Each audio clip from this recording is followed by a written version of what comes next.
Every IPL season, we all do the same thing. We discuss which team bought the best players, which team overpaid at the auction, and which team has the strongest squad on paper. But here is something that a very few people talk about. See, the IPL has been around for 18 seasons now, and in these 18 seasons, almost every single franchise has been profitable. I'm not talking only about popular teams like CSK or Mumbai Indians, almost all of the teams have been profitable. Now I know that might not sound like a very big deal at first, but the thing is, if you look at sports leagues around the world, this is incredibly rare. Even the biggest football clubs in Europe, which are clubs with millions of fans and thousands of crores of rupees in revenue, they regularly lose money. Manchester United, for example, has lost close to 4,000 crore rupees in just the last 5 years. But IPL teams, which are much smaller in comparison, have still been making money consistently. So the big question is, how? What has IPL done so differently that other sports leagues have not been able to? The answer actually has very little to do with India's population or even how exciting the IPL matches are. It is actually about 3 very specific design choices that the IPL has made, which has now turned the league into one of the smartest businesses in the world. And that is what I want to decode in today's video. My name is Anurag Bansal. This video has been supported by Zerodha01 Media Network. Let's decode. So let's first start by understanding how IPL teams actually earn most of their money. Look, we all know about sponsor deals on jerseys, ticket sales at the stadium, and merchandise. But do you know the biggest portion of an IPL team's income actually comes from a common pool? See, the way the IPL works is that the BCCI signs some deals at the league level. Now, these are deals like broadcasting and streaming rights, title sponsorship, etc. All of that money goes into one common pool. The BCCI keeps 50% of it, 45% is distributed among the 10 teams, and 5% is distributed in a variable manner depending on where a team finishes on the points table. Now, the important part here is that the 45% amount gets split equally between the teams, not based on which team is more successful or which team comes from a bigger city. I want you to think about it this way. Imagine there are 10 shops inside a very big mall. Each shop obviously wants to sell more than the other shops, right?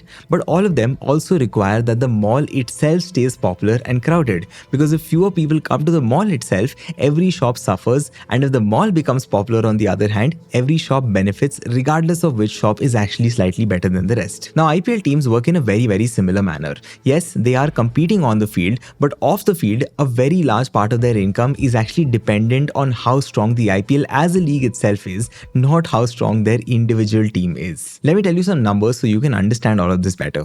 Let's take Chennai Super Kings as an example. In the financial year of 2024, they did roughly around 700 crore rupees in revenue as a company. But what is interesting is that roughly 500 crore rupees out of that, which is around 70%, came from the shared money pool, which all other teams also got. So if you think about it, before Chennai Super Kings sold a single extra sponsorship slot or they sold match tickets, 500 crore rupees had already come in just because they were a part of the IPL. Now, what is also interesting about the IPL is that there is no relegation.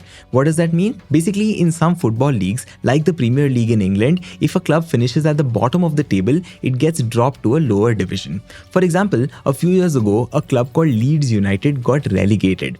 The result was that their income suddenly dropped by 1/3 in just a single year. But in the IPL, that just cannot happen. Even if a team finishes last every single year, it still gets its share of the pool.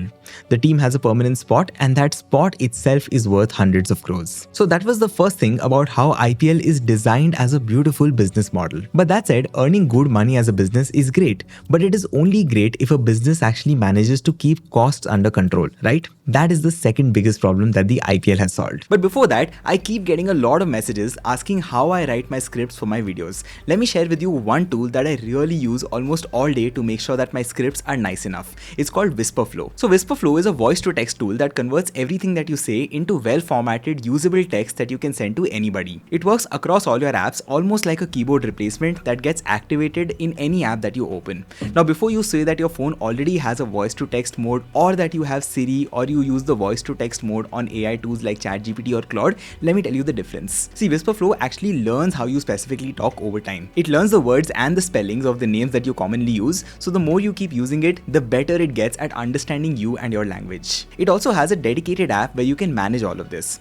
Now, the way I personally use Whisperflow the most is that I turn it on and start narrating my script as if I were narrating it in front of the camera. Now, this helps me because I'm able to visualize how my script will sound to you when you are listening to it eventually. Now, check this out. Whisperflow was on the entire while and it immediately wrote everything that I spoke with perfect accuracy. It even formats stuff depending on which app you're using it on. So if you're using it on email, it'll format the text in an email kind of way. And if you're using it on WhatsApp, it'll organize your text accordingly. Genuinely, trust me when I say this, but Whisperflow has actually changed the way I work, and I think all of you should try it at least once. I've left a link in the description. If you use it, you'll get 1 month of premium for free. Do check it out. Anyway, now coming back, I was talking about the second thing, which is how the IPL as a business keeps its costs under control. See, if you look at European football, one of the biggest problems is how much of a team's income actually goes into paying their players. To give you numbers, across the Premier League, clubs spend roughly around 60% of what they earn on player and team salaries. That is why so many franchisees struggle to make a profit even though they generate very strong revenues. To give you numbers again, Manchester United, which is one of the world's most recognized football brands, made a loss of almost 4,000 crore rupees in just the last 5 years. Now let's compare that with the IPL. The salary purse of the 2025 season of the IPL was 146 crore rupees. By the way, that includes everything like the auction budget, performance bonuses, match fees and all of that. And like I said, most IPL teams earn roughly in the range of 700 crore rupees. So what an IPL team actually spends on players is just around 1/5 of what they earn. And that difference, if you think about it, is a very big part of why IPL teams make money, while many other global football clubs, which by the way have a much bigger fan following and almost 10 times the revenue, still do not make a profit. But that said, keeping costs low is not the only thing the salary cap rule does. It also very interestingly stops team owners from letting their emotions destroy their business. What do I mean by that? See, there is a real problem in sports where emotions take over logic in many cases. Now that is good sometimes, but if you are running a serious sports business, occasionally that could go against you. It does not matter how smart or careful a business person is with their money in their other businesses, when it comes to winning a trophy in sports, that carefulness usually tends to go out of the window. Now imagine if there was no salary cap. Owners who have deep pockets and they have a desperate need to win the trophy would just keep outbidding each other and pay whatever it requires to get the best players so that they could win the trophy. And in the process of doing that, they would end up destroying the economics of their own teams and also the IPL tournament as a whole. But the salary cap rule stops that exact thing from happening. It forces every team to compete within the same budget regardless of how rich or how emotional the owner is. And by the way, this is not just an IPL thing. Formula 1 had exactly this problem until a few years ago. There was no limit on the amount of money that teams could spend, so the richest teams kept winning and the sports business was not really growing the way it could. But once F1 introduced cost caps, competition improved and the commercial value of the entire sport went up very meaningfully. So that was the second thing. The IPL basically has a guaranteed floor on what teams can earn and a hard ceiling on what they can spend on players. And that very combination alone makes a very strong business model. But like I said, there is also a third thing, and I think this is probably the most interesting out of everything. See, if you look at the IPL, in the last 18 seasons, 8 different teams have won the title. Let's now compare this to football. In La Liga, which by the way is one of the biggest football leagues in the world, only 3 unique teams have won in the last 18 years.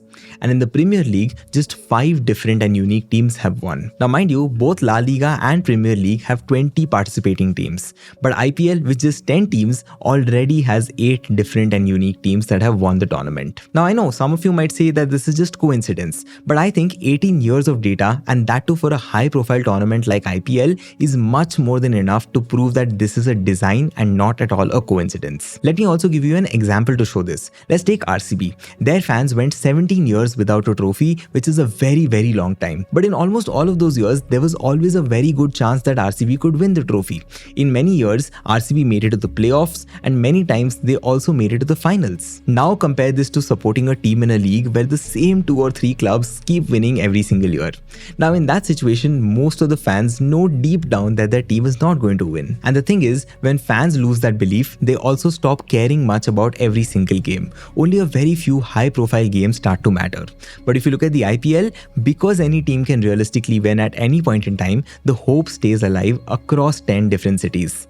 And when hope stays alive, more matches feel important. When more matches feel important, more people watch. When more people watch, the broadcasting rights become more valuable and more expensive. And when that happens, every team earns more money. And the cycle repeats. You see how beautiful this business design is? And because of this, the IPL earns more money per match in media rights than every sports league in the whole world except just one, which is the NFL. Now, interestingly, NFL also has the exact same model as the IPL. They share broadcast revenue across teams, they have a hard salary cap, and they make sure that enough teams always have a chance to win so that fans remain interested throughout the tournament. So in a certain sense, if you think about it, the two leagues that make the most amount of money per match in the world follow the exact same model. Now, with all of that said and done, I do want to be very fair and honest about three important things over here. First, the salary cap is not the only reason broadcasting deals have grown so much. There are many other reasons like India's smartphone and internet growth, the rise of streaming, the fight between Disney Star and Viacom 18 for digital rights, and obviously the performances of players in the IPL itself. Second, every IPL team is not a perfectly profitable business. The original 8 teams have been profitable for many years now, but some of the newer teams still have negative cash flows because of the big payments they owe to the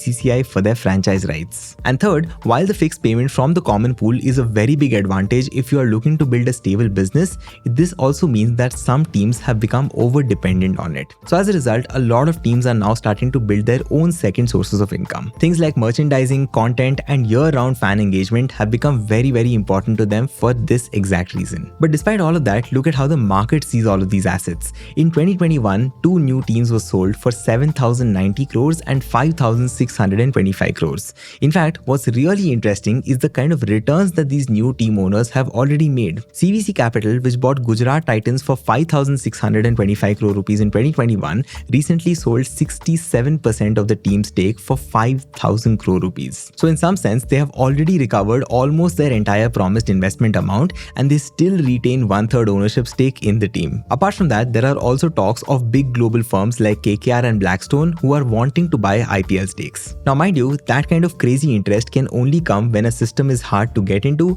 safe to hold, and is built to grow. And that, everyone, is how beautifully the IPL has created its own business model. The IPL does not make all teams equal, it just makes sure that the league is fair enough that money or the lack of money cannot break it. I would love to hear your thoughts and perspectives on this topic, so do share it in the comment section, and I would love to have a detailed chat with all of you. That's it from my side for this video. I'll see you in the next one. Take care. Bye-bye.